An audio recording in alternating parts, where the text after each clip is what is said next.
56 भोग लगते हैं सोने के बर्तनों में, तू उन्हें ये कूड़ा खिला रही है। बिना नहाए तूने भगवान को अशुद्ध कर दिया।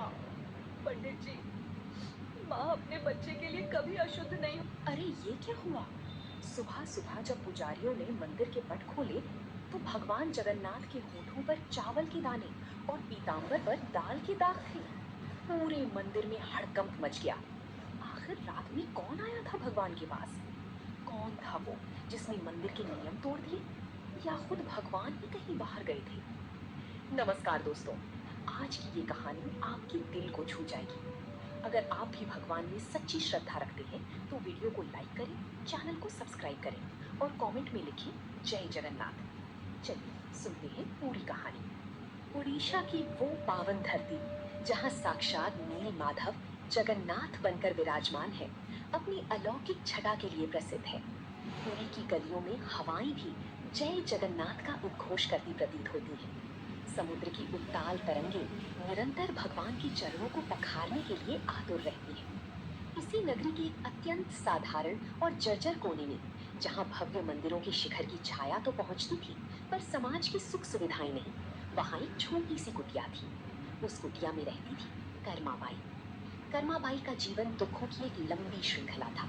वर्षों पहले उसका अपना भरा पूरा संसार था, गोद में खेलता बच्चा था, आंगन में चहकती खुशियां थी। लेकिन काल का क्रूर चक्र ऐसा चला कि एक भीषण अकाल और उसके बाद फैली महामारी ने कर्मा से उसका सर्वस्व छीन लिया। पति और पुत्र दोनों ही काल के गाल में समा गए। कर्मा अनाथ हो गई, लेकिन जैसा कि कहा जाता है, जिसका कोई नहीं होता उसका जगन्नाथ होता है। वो भटकते हुए पुरी आ गई। जब उसने पहली बार मंदिर के रत्न सिंहासन पर विराजमान उन बड़ी बड़ी गोल आंखों वाली कालिया को देखा तो उसे लगा कि उसका खोया हुआ पुत्र उस काष्ठ की मूर्ति में जीवित हो उठा है। उसने जगन्नाथ को ईश्वर नहीं, अपना बेटा मान लिया। कर्माबाई की भक्ति कोई साधारण पूजा पाठ नहीं थी।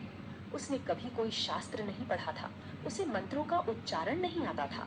उसके लिए तो जगन्नाथ जी के साथ बिताया गया हर पल एक संवाद था।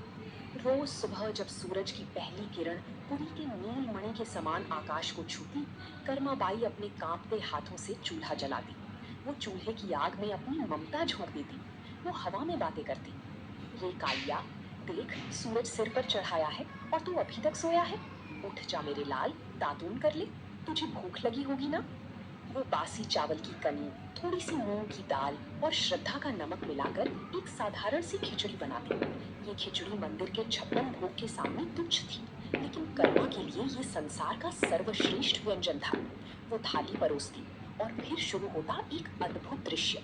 वो काल्पनिक रूप से भगवान को अपने सामने बैठाती, खिचड़ी को फूंक फूंक कर ठंडा करती ताकि उसके बेटे की जीभ न जल जाए।